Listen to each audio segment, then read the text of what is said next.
एटा से चौंकाने वाली खबर सामने आई है, जहां 20 करोड़ की लागत से बनी mother and child health MCH building भ्रष्टाचार की भेंट चढ़ गई।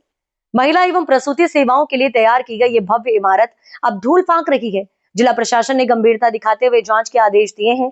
दरअसल वर्ष 2019-20 में इस बिल्डिंग का निर्माण कार्य पूरा कर इसे स्वास्थ्य विभाग को हैंडओवर किया जाना था, लेकिन आज तक ये कार्य अधर में लटका हुआ है।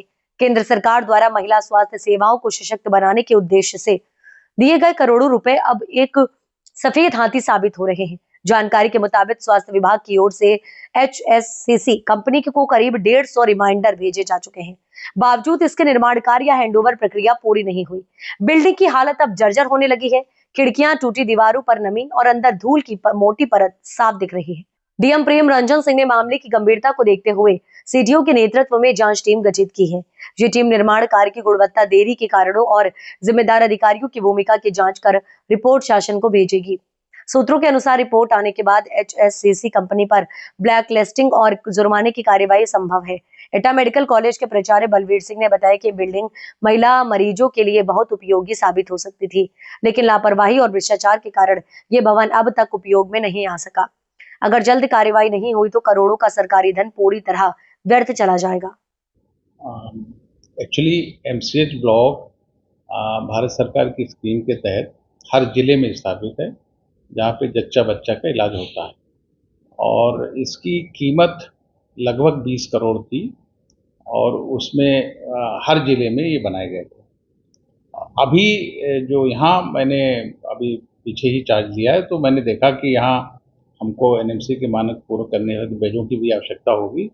उसके लिए हमने थोड़ा एमसीएच ब्लॉक का निरीक्षण भी किया और देखा कि इसमें निर्माण कार्य की गुणवत्ता अच्छी नहीं है और ना फायर फाइटिंग का लाइसेंस है, सिविल और बहुत सारे इलेक्ट्रिक कार्य भी अभी अपूर्ण पड़े हुए हैं। पानी की भी बहुत सारी समस्या है, स्थल विकास का कार्य भी नहीं हुआ है।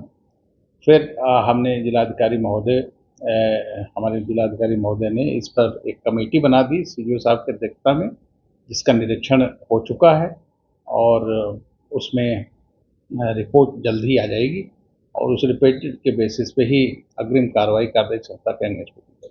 सर, अब तक लगभग कितने समय से इसका कार्य पूरा नहीं हुआ है और अब तक एक्चुअली ये बिल्डिंग तो 2019-20 में हैंडओवर हो जानी चाहिए, लेकिन अभी तक क्योंकि वहाँ पे जो बिल्डिंग किसी की हैंडओवर करने के पैरामीटर्स हैं, इस संबंध में हमारे सीएमएस साहब ने कम से कम 100 पत्रों से भी ज़्यादा और प्रधानाचार्य के भी कम से कम 50 पत्रों के द्वारा इन सबको बार बार कहा गया है। उसके बाद भी इन लोगों ने नहीं सुना है और अब जो है क्योंकि संयुक्त निरीक्षण हुआ है और जिसमें बहुत सारी कमियां इंगित होंगी, तो जो इंगित कमियों को जिस कंपनी खासतौर पर एचएससीसी जिन्होंने बनाया है उनको भेजा जाएगा कि इस कार्य को पूर्ण करें, हमें हैंडओवर करें, ताकि हम इसका रोगी हित में सदुपयोग कर सकें। इससे कार्रवाई भी हुई। अब कार्रवाई तो हमारा शासन बिल्कुल करेगा।